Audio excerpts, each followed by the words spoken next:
Hello guys, welcome to Rishi's Multicode Quest.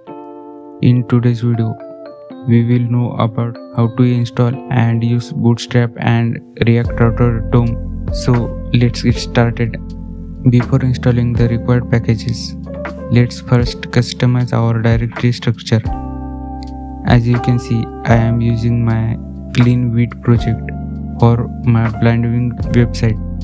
I will make my project structure to look like this. This structure seems familiar to me and it is easy to code.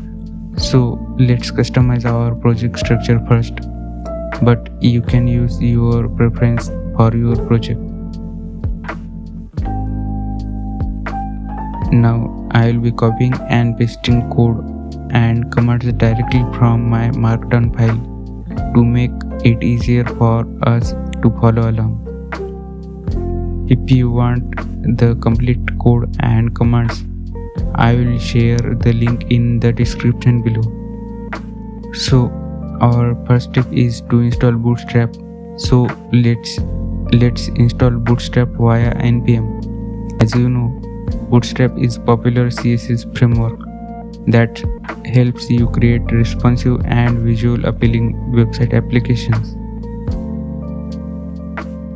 Next, we need to import Bootstrap CSS. So add the import statements in your index.jsx or main.jsx if you are using Vite. Now let's install React Router-Dom by using the npm install command. React Router is a library that enables routing in our React applications. Now let's set up hash router. Hash router uses the hash portion of URL to keep your UI in sync with URL. It's useful for static websites hosted on GitHub pages. So I have this main.jsx and I will use it by simply copying and pasting it.